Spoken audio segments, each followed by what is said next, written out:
하나님의 말씀은 갈라디아서 5장 1절로부터 12절까지입니다. 그리스도께서 우리를 자유롭게 하려고 자유를 주셨으니 그러므로 굳건하게 서서 다시는 종의 멍에를 매지 말라. 나 바울은 너희에게 말하노니 너희가 할례를 받으면 그리스도께서 너희에게 아무 유익이 없으리라. 내가 할례를 받는 각 사람에게 다시 증언하노니 그는 율법 전체를 행할 의무를 가진 자라.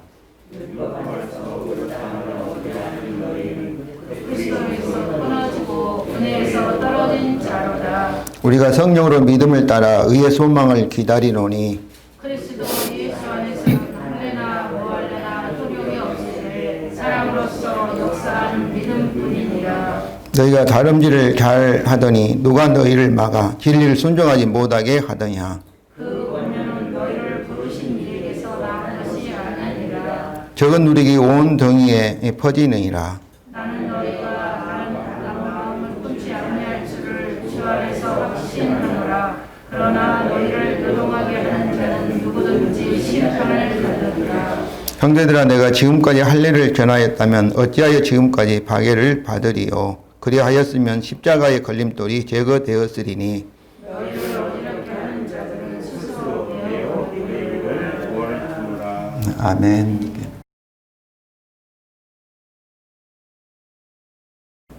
오늘은 성령 강림절 후 여덟째 주일입니다.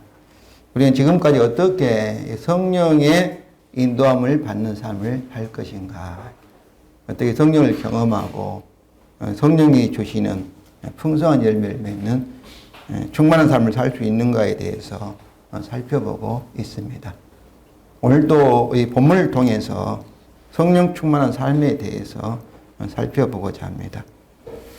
오늘은 1장부터 4장까지의 결론, 이렇게 요약이라고 보았던 5장 1절을 이제 새로운 단락인 5장과 6장의 시작, 또 기초, 토대로 이렇게 제시하면서 생각하겠습니다.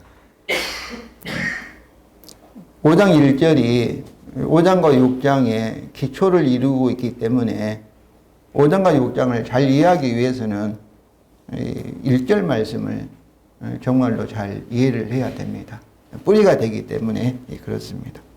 1절입니다. 그리스도께 우리를 자유롭게 하려고 자유를 주셨으니 그러므로 굳건하게 서라. 그리고 다시는 종의 멍에를 매지 말라. 여기에 보면은 굳건하게 서라, 첫 번째 명령이고요. 그리고 다시는 종의 멍에를 매지 말라, 두 번째 명령문이 나옵니다. 그런데 이 명령들은 앞에 있는 직설법이라는 것은 나는 사람이라든지 나는 뭐뭘 하였다든지 이것이 직설법이라고 그래요. 명령은 뭐뭐 하라가 명령인데, 직설법이 그리스도께서 우리를 자유롭게 하려고 자유를 주셨다. 이것이 직설법이에요. 바로 이 역사적인 사실에 이제 근거해서 명령을 내리고 있습니다. 이 직설법을 무시하면은 어떠겠어요? 율법주의가 되어버린 거예요. 왜냐하면 직설법이 그리스도께서 그 자유를 위해서 십자가의 죽으심으로 우리를 자유롭게 하셨다는 사실의 근거에서 우리에게 명령을 하고 계셔요. 그래서 앞에 있는 직설법이 복음입니다. 뿌리예요, 뿌리.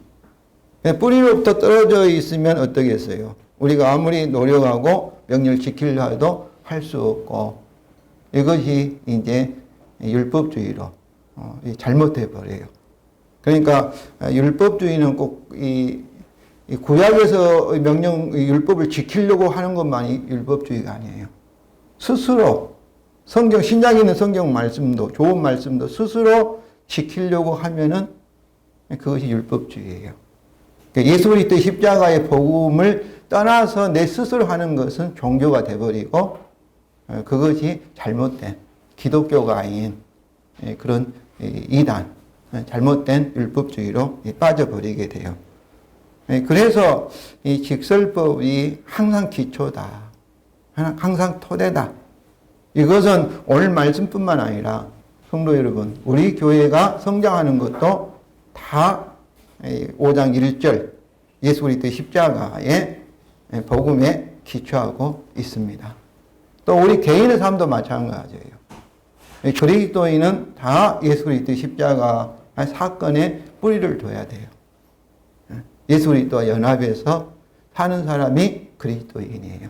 그렇지 않으면은 교회 다니고 예수님과 말은 뭐 십자가 얘기하고 복음을 믿는다면서 내 스스로 관계없이 살아가는 사람은 그 사람은 기독교인이 아니에요. 그래서 이 직설법이 아주 중요해요. 그래야만이 명령을 내 스스로 하지 아니하고 주께서 우리를 통해서 어때요? 성령의 능력으로 지켜나가야 할 수 있는 능력이 나타나요. 이것이 아주 중요해요. 먼저 직설법인 이제 1장 전반절입니다. 그리스도가 우리를 자유롭게 하려고 자유를 주셨으니 지난주에 설명드렸지요. 그리스도 그 자유를 위하여서 율법의 언약에 따라 십자가의 죽으심으로 우리를 자유롭게 하셨습니다. 넓은 의미에서 이 자유는 뭐겠어요? 죄로 인한 심판인 저주와 사망으로부터 우리를 자유롭게 하신 것입니다. 그러므로 누구든지 그리스도 예수 안에 있으면 결코 뭐가 없어요? 정죄함이 없습니다. 그리스도께서 십자가에 죽으신 우리를 정죄로부터 죄를 정한다는 거예요. 죄를 정해서 저주와 사망으로부터 우리를 자유롭게 하셨기 때문에 그렇습니다. 그래서 넓은 의미에서 이 자유는 율법 문양에 따라 죄의 심판인 저주와 사망으로부터 자유지요. 죄와 사망으로부터. 그럼 언뜻 생각하면 뭐 사망으로 자유라면 죽지 않느냐? 그건 아니에요. 죽는다 해도 죽음이 우리를 해를 끼치지 아니하고 오히려 더 큰 유익을 가져다 주는 줄로 믿습니다. 왜냐하면 죽음이 우리가 우주 여행한다면 엄청나게 돈을 낸다고 그래요. 그런데 우리는 우주보다 더 좋은 천국으로 공짜로 들어갈 수 있기 때문에 그렇습니다.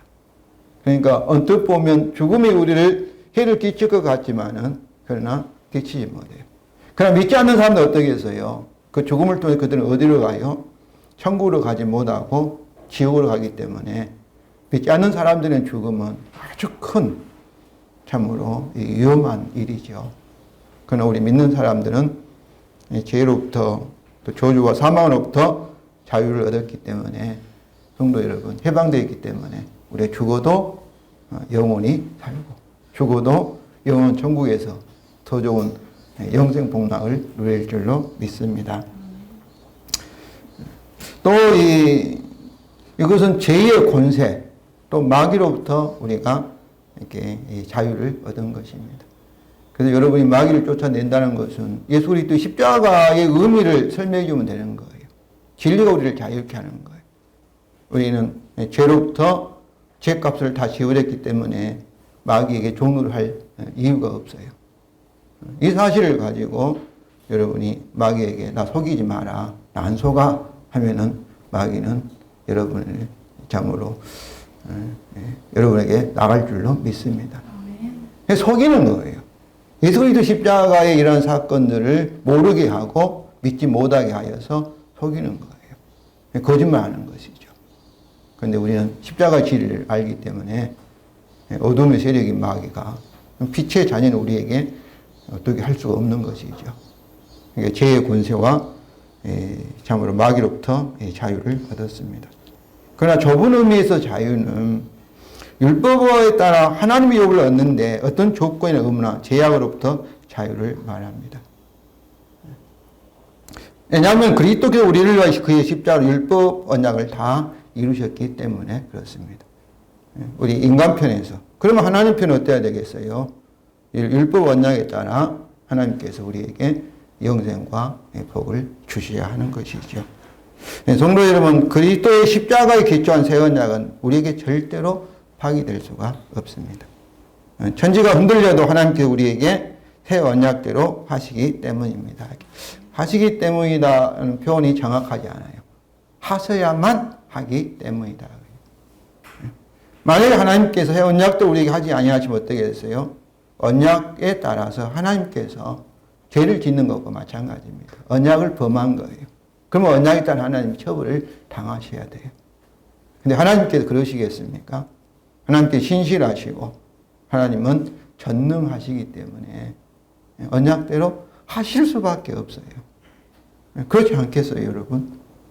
할 능력이 있으시고 또 거짓말 하실 수 없고 약속을 어기실 수 없는 그런 성품을 가지신 신실하신 하나님께서 그렇기 때문에 언약은 절대로 파기될 수가 없습니다. 어떤 상태와 어떤 처지에 있다 할지라도 이 언약은, 새 언약은 우리에게 그대로 이루어질 수밖에 없습니다. 그래서 저는 이것이 우리의 운명이다. 좀 이상한 표현이지만 뭐 사주팔자다. 내 인생은 새 언약대로 될 수밖에 없습니다. 지금 이 눈에 보이는 모습이 다가 아니에요. 그건 과정이에요. 공사 중에 새 언약대로 되어가는 하나의 이 부분인 것이죠. 바울은 이 사실에 근거해 우리에게 명령합니다. 1절 후반절이죠. 그러므로 굳건하게 서라. 그리고 다시는 종의 멍에를 매지 말라. 우리가 오직 해야 할 일은 이 진리에 굳건하게 서는 것입니다. 그리고 우리가 하나님의 유업을 받기 위해서는 다시는 어떤 종의 멍에, 어떤 의무나 조건이나 이런 것에 의지해서는 안 된다는 거예요. 밀 필요가 없다는 것입니다. 다시 계속 반복하죠. 그리스도께서 율법 언약에 또 우리에게 요구된 조건과 의무를 그의 십자가로 다 이루셨기 때문에 그렇습니다. 그러니까 더 이상 하나님께서 우리에게 율법 언약에 따라 또 더 다른 요구와 의무나 조건을 제시하지 않는다는 거예요. 만약에 우리가 그렇게 생각한다면은, 스스로 그렇게 생각한다면 예수님의 십자가가 율법 언약을 우리를 위해서 지키는데 부족하였다. 이렇게 되어버린 것이죠. 충분하지 않다. 부족하였다. 그러니까 우리가 어떤 조건이나 의무를 더해서 그 보충해야 된다. 이렇게 되어버리기 때문에 그것은 예수 그리스도의 십자가 복음을 부인하는 것이 되어버립니다. 즉 그가 그 자유를 위하여 우리를 자유롭게 하셨기 때문입니다. 그러면 굳건하게 서라. 그리고 다시는 종의 멍에를 매지 말라는 명령의 구체적인 의미는 무엇입니까? 바울은 이 명령에 따라 살지 않는 2절과 4절에 나오는 너희와 이 명령에 따라 사는 5절과 6절에 나오는 우리를 대조하면서 대답을 하고 있습니다. 먼저 너희는 2절과 4절입니다. 2절 4절 읽겠습니다. 보라 나 바울은 너희에게 말하노니 너희가 만일 할례를 받으면 그리스도께서 너희에게 아무 유익이 없으리라. 내가 할례를 받는 각 사람에게 다시 증언하노니 그는 율법 전체를 행할 의무를 가진 자라. 율법 안에서 의롭다함을 얻으려 하는 너희는 그리스도에게서 끊어지고 은혜에서 떨어진 자로다. 여기서 너희는 교회 밖에 있는 사람들을 가리키지 않습니다. 교회 안에 있는 사람들이에요. 교회 안에 있다는 것은 그들이 그리스도를 믿는다 하고 예수님 십자가 복음을 안다 하고 이렇게 고백하는 사람들입니다. 그러나 그들은 진짜 그리스도인이 아니라 가짜 그리스도인들입니다. 그들은 하나님으로부터 더 큰 인정과 더 많은 이 복을 받기 위해서 그들은 여기에서 말하고 있는 할례를 주장하는 거예요. 할례라는 율법을 대표하는 거죠. 율법을 지켜야 된다. 이렇게 주장하여서 하나님께 인정을, 의롭다함을 받으려고 하는 자예요. 다시 말하면 1절 명령대로 굳건하게 서지 못하고 다시 종의 멍에를 매려 하는 자들입니다. 우리는 할례의 문제가 우리에게 중요한 문제가 아니죠. 우리는 할례 아니라 더 열심히 노력해서 또 뭔가 해서 막 이렇게 하나님부터 더 인정을 받아야 하는 그런 사람들. 교회에서 열심히 있는 사람들이 이 올무에 빠지기가 쉽습니다. 어떻게 보면 관심이 없는 사람들은 이단에 빠지지도 않아요. 관심이 없으니까. 그러나 더 잘 믿어보려 하고 더 뭔가를 해서 하나님께 많은 복을 받아보려다. 그렇게 열심히 있는 사람들. 이런 사람들이 이 올무에 빠지기 쉬운 것이죠. 그리고 우리는 5절과 6절입니다. 5절, 6절 제가 읽겠습니다. 왜냐하면 우리가 성령으로 믿음을 따라 의의 소망을 기다리노니 왜냐하면 그리스도 예수 안에서는 할례나 무할례나 효력이 없으되 사랑으로서 역사하는 믿음뿐이니라. 여기서 바울 자신을 포함한 우리는 교회 안에서 그리스도를 믿는 진짜 그리스도인들입니다. 그들은 1절 말씀대로 예수님의 십자가의 진리에 굳건하게 서고 다시는 종의 명예를 매려고 하지 않는 자들입니다. 그래서 우리는 진짜 그리스도인이고 또 너희는 가짜 그리스도인들을 가리키는 것이죠. 성도 여러분, 우리에 속한 진짜와 너희에 속한 가짜 사이에 공통점이 있고 다른 점이 있습니다. 진짜와 가짜 사이의 공통점이 무엇이겠습니까? 둘 다 동일한 결과, 동일한 목표를 가진 거예요. 원한 거예요. 진짜의 우리는 5절에서 의의 소망을 기다리는 거잖아요. 의의 소망. 근데 가짜인 너희도 4절에서 어떻습니까? 의롭다함을 얻으려 하는 거예요. 의를 원하는 거예요. 하나님 앞에 의롭다함을 얻어서 더 큰 복을 받으려 하는 것이죠. 의에 관계된 것. 그래서 이처럼 둘 다 거의 동일한 그런 목표, 열매를 원하고 있습니다. 그러나 진짜와 가짜 사이의 차이점은 이 두 가지입니다. 첫 번째 차이점은 각각의 열매가 다릅니다. 먼저 가짜인 너희의 열매는 다 부정적이시죠. 2절과 4절에서 그들은 네 가지의 부정적인 결과들을 가지게 됩니다. 첫째는 그들은 그리스도 십자가의 사역으로부터, 십자가의 복음으로부터 아무런 유익을 얻지 못합니다. 이게 불신자와 같은 것이죠. 둘째, 그들은 율법 전체를 행할 무거운 의무를 지게 되는 자들입니다. 3절이죠. 셋째, 그들은 그리스도에서 끊어지게 됩니다. 끊어진 자예요.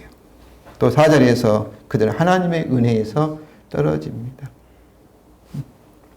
무서운 얘기죠. 교회 안에 있고 예수를 믿는다고 이렇게 고백하는데 떨어지고 은혜 받지 못하고 한마디로 말하면 이들은 천국에 못 들어간 거죠. 죽어서도. 그들이 더 잘해서 하나님께 인정받고 더 좋은 결과를 얻으려고 했는데 이건 잘못이 아니죠.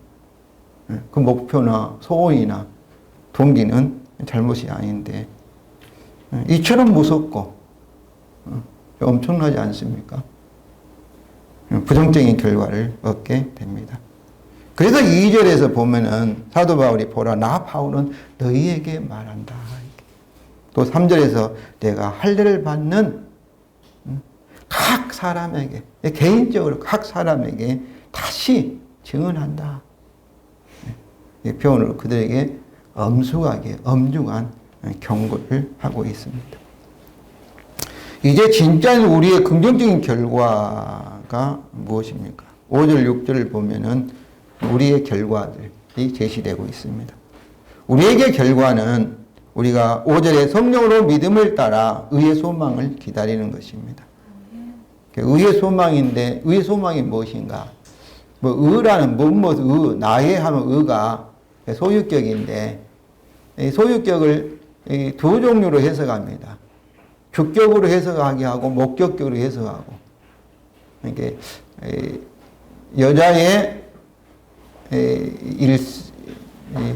여자의 뭐 여학교, 여학생의 학교면 여학생들이 다니는 학교고 또 목적격으로는 여학생을 유하는 학교 이렇게 이제 해석할 수 있는 것이죠.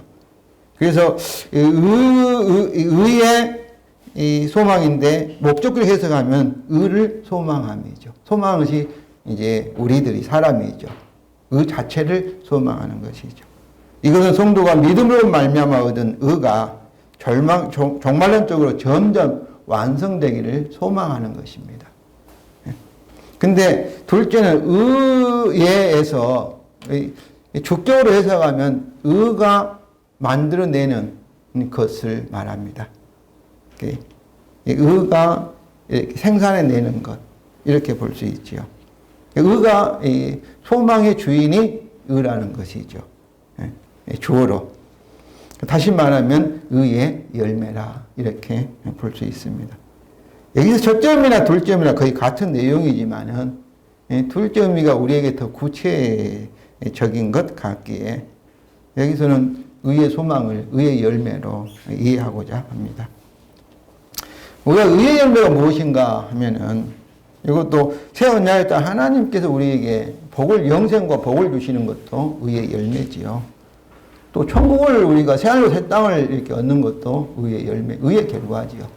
죄인에게 저주와 사망을 주지만 의인에게 생명과 언약에 따라 복을 주시는 것들이 다 의라고, 의의 열매라고 볼 수가 있습니다. 또 이 그리스도 예수 안에서 우리가 예수님의 형상, 예수님처럼 변화되어 가는 것, 이것이 의의 열매죠. 구원을 받는 것이 의의 열매라 이렇게 볼 수 있습니다. 특별히 오늘 이렇게 6절에서 말하는 믿음을 역사하는 사랑, 사랑을 역사하는 이제 믿음뿐이다. 이 사랑이 의의 열매라 이렇게 볼 수 있습니다. 이 사랑은 현재 지금 우리에게 맺고 있는 열매고 점점 사랑이 커지고 더 완전해져서 마지막에는 완성된 사랑, 종말론적인 그런 사랑으로 이렇게 나타나게 될 것입니다. 의의 열매지요. 그래서 이 사랑은 현재 우리에게 나타나고 있는 의의 열매를 구체적으로 요약하는 그런 단어입니다. 사랑은 너희와 우리 사이에 이제 결과 열매들이 다르죠. 그들은 의의 열매를 원하지만은 열매를 맺지 못하고 오히려 저주와 사망의 열매를 맺지만은 저와 여러분은 어때요? 생명과 복의 열매를 맺게 되고 그리고 우리에게 현재 구체적으로 나타나고 있는 사랑이라고 표현되는 거룩한 열매 이것을 우리에게 맺게 된다는 차이점이죠. 두 번째 차이점은 무엇입니까? 두 번째 차이점은 이 결과를 이루는 방법이 각각 다르다는 것입니다. 다른 결과는 그 방법이 다르기 때문에 다른 결과를 맺는 것이죠. 성도 여러분, 가짜인 너희가 부정적인 결과를 얻을 수밖에 없는 이유는 무엇일까요? 그들은 잘못된 방법을 사용하기 때문입니다. 그래서 바울은 우리말 성경에는 이 5절에 보면은 애냐면이 없어요. 접속사를 해석하지 않았습니다. 번역하지 않았습니다. 6절에도 애냐면 접속사를 번역하지 않았는데 생략했는데 원래는 애냐면이 있습니다. 5절에도 또 6절에도. 애냐면이라는 접속사를 5절과 6절에 각각 사용하여서 가짜인 너희가 부정적인 결과를 얻을 수밖에 없다는 그 이유를 제시하고 있습니다. 왜냐하면 우리는 좋은 열매를 맺는데 너희는 가짜, 너희는 좋은 열매를 맺지 못한 이유는 우리와 같이 하지 않기 때문이다.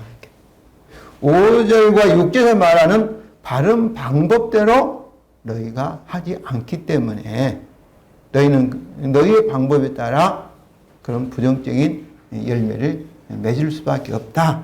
이것을 말하고 있습니다. 즉 그들이 5절과 6절에 우리의 방법대로 하지 않기 때문에 부정적인 결과가 나타난다는 것입니다. 이처럼 우리의 신앙생활에서 어떻게 이 방법의 문제는 아주 중요한 문제입니다.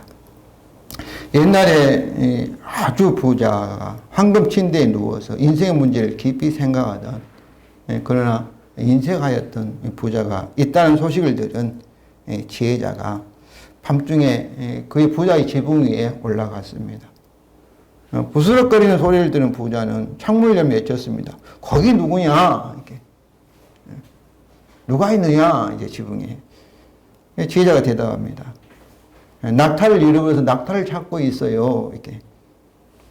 지혜자 말에 부자는 바보가 아니요. 지붕에서 낙타를 찾다니 하고 빈정거렸습니다. 근데 지혜자가 바보라니요.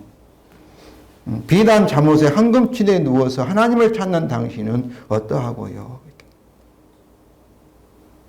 이 말에 깜짝 놀란 부자는 다음날 재산을 가난한 자에게 나눠주며 새로운 생활을 하기 시작했다고 합니다. 성도 여러분, 좋은 결과를 얻기 위해서는 바른 방법을 아는 것, 이것이 저는 소위 지혜라고 생각합니다. 지혜로운 자가 되기를 주님의 이름으로 축원을 드립니다. 아멘. 그러면 가짜인 너희의 방법은 무엇입니까? 그들은 할례로 표현되는 율법을 스스로 행위로 지키려고 노력하는 것입니다. 종교 생활은 스스로 내가 몸을 위해서 스스로. 성도 여러분, 우리는 하나님의 피조물이기 때문에 스스로 존재하거나 스스로 무엇을 하여서 살아가는 존재가 아닙니다. 살아가는 존재가 아니에요. 그들은 율법 행위로, 율법을 잘 지켜서, 노력해서, 해서 자꾸 조건적으로 내가 무엇을 하면은 하나님이 그것을 보고 우리를 인정하시고 복을 주시는 걸로. 지금 세상에 있는 사람들이 다 이렇게 살고 있습니다. 참 그리스도인을 제외하고. 다 노력해서, 스스로 노력해서, 공들여서. 공든탑이 무너지냐. 근데 이것이 꼭 틀린 얘기는 아닙니다. 그러나 하나님과의 관계에서는 우리 인간은 상대적이기 때문에 노력을 많이 하면 결과가 좋지요. 그러나 하나님은 우리 상대적이지 않습니다. 절대적이십니다. 99% 잘한다 해서 1% 부족하면 1% 때문에 하나님이 심판하셔요. 하나님은 우리가 노력해서 율법을 지키려면 다 지켜버리면 됩니다. 근데 그렇게 지킬 사람이 예수님을 제하고는 이 세상에 아무도 없어요. 아무리 노력도 안 되고 힘써도 안 되는 거예요. 100점을 맞아야 하는데 완전해질 수 있는 사람이 없는 거예요. 그렇게 살 수가 없어요. 살아간 이후에는. 저와 여러분은. 근데 그렇게 살려고 하고 있고 이 사회의 구조가 그렇게 되어 있으니까 그렇습니다.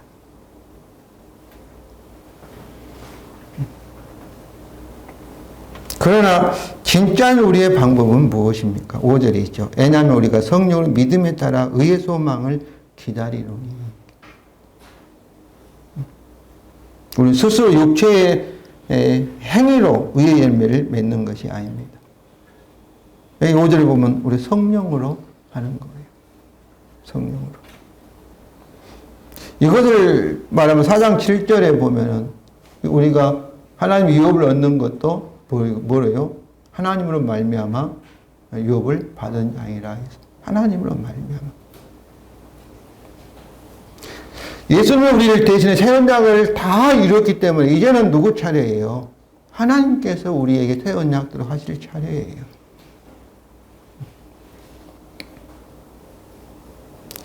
성령으로 하나님으로 말미암아 의의 열매를 맺는다는 것은 다른 말로 표현하면은 뭐로요? 믿음으로 그 말입니다. 믿음으로 말미암아. 믿음의 내용은 뭐겠습니까? 하나님께서 예수 그리스도의 십자가의 근거에서 성령으로 우리에게 새 언약대로 하신다는 것이 그 믿음의 내용입니다. 믿음으로 말미암아 반대는 우리 스스로 우리의 행위로 이것이 반대말이에요. 반대말. 믿음과 같은 의미는 은혜로, 성령으로, 공짜로, 값없이 하나님으로 말미암아 이것들이 믿음의 내용이고 믿음과 같은 의미입니다. 믿음의 반대는 우리 스스로, 우리의 노력으로, 우리의 열심으로, 우리의 행위로 이것이 믿음의 반대 말이에요. 그렇습니다. 우리는 단지 믿음으로 의의 열매를 기다리는 것입니다.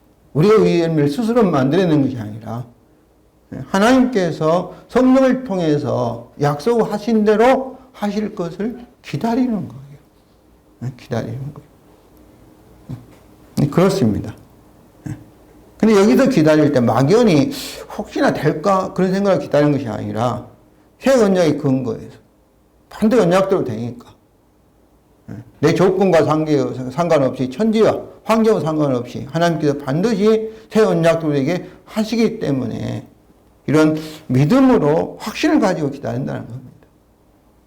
시간 문제예요. 될 수밖에 없어요.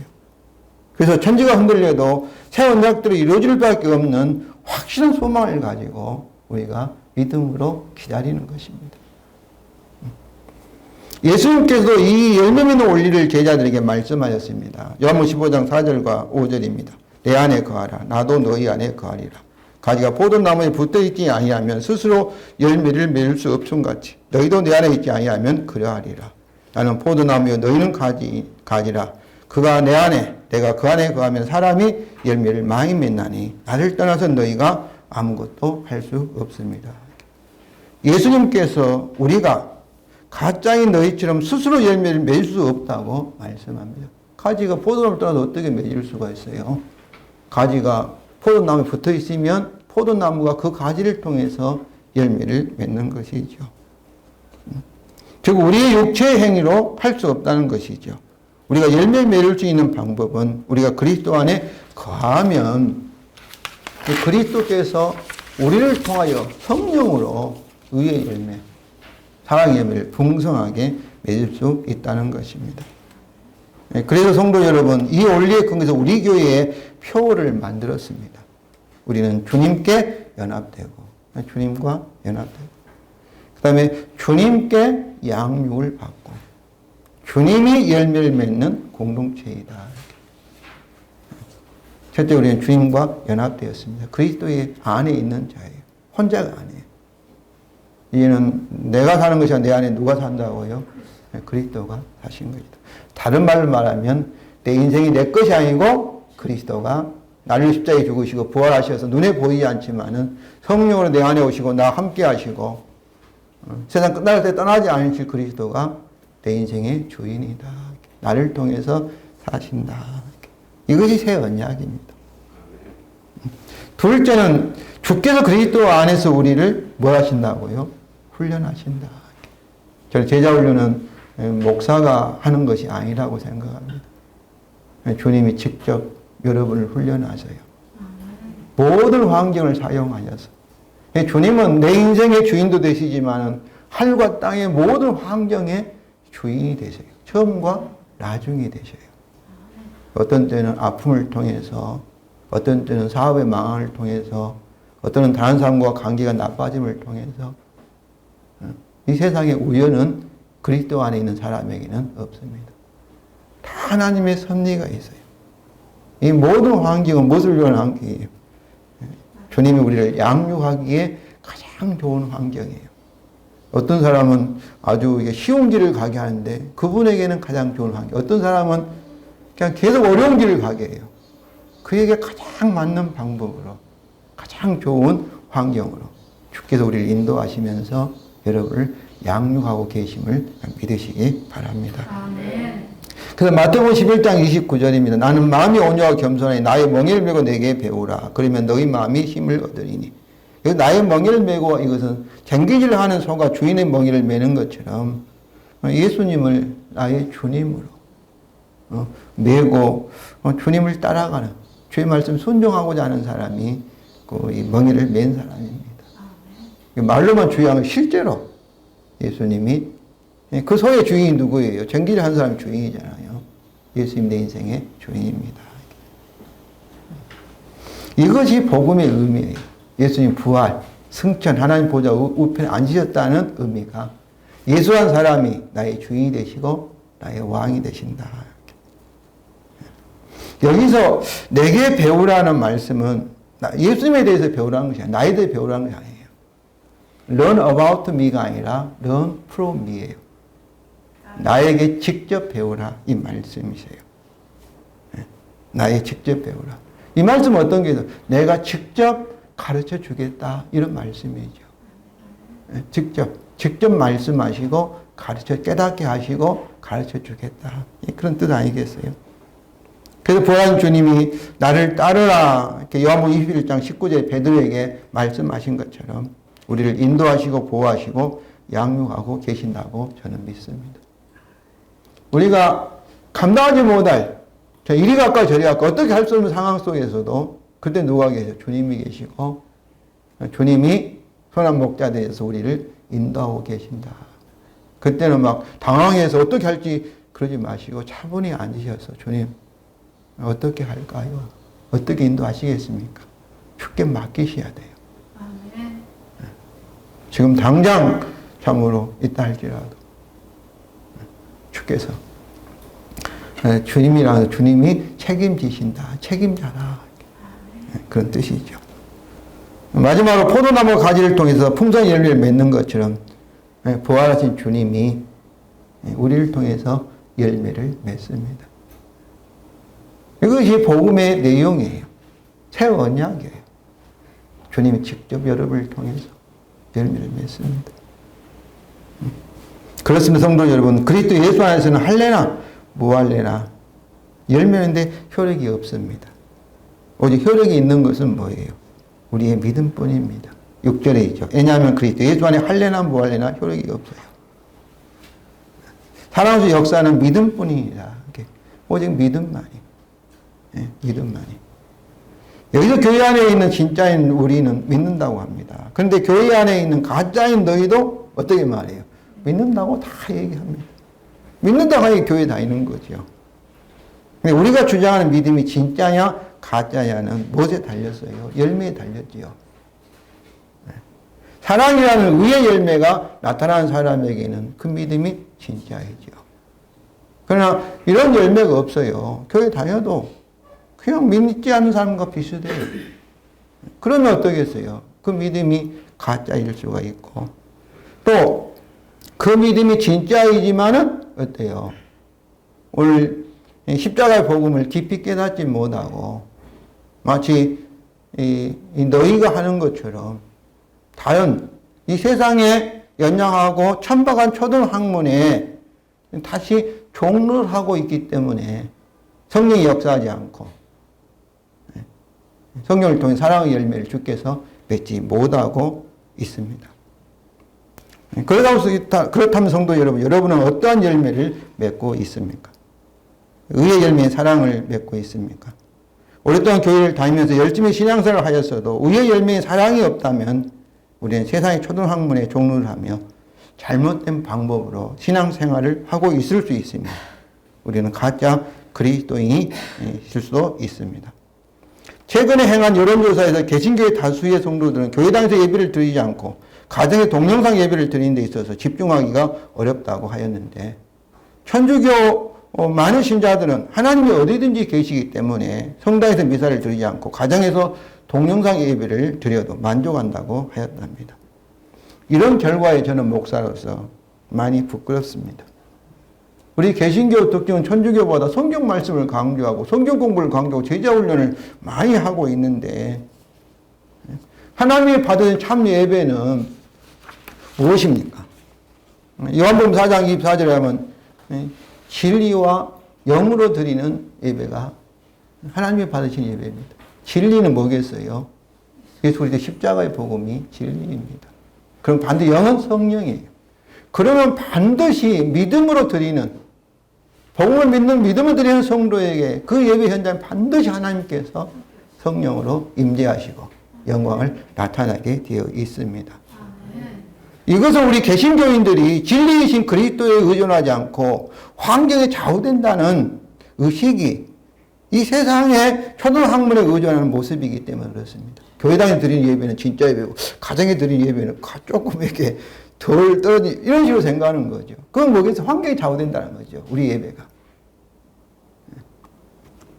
성도 여러분, 믿음으로 어디서든지 하나님과 함께 하시기를 바랍니다. 아멘. 그러면 성도 여러분, 여러분 믿음이 진짜인지 가짜인지를 살펴보시기 바랍니다. 고린도서 13장 5절입니다.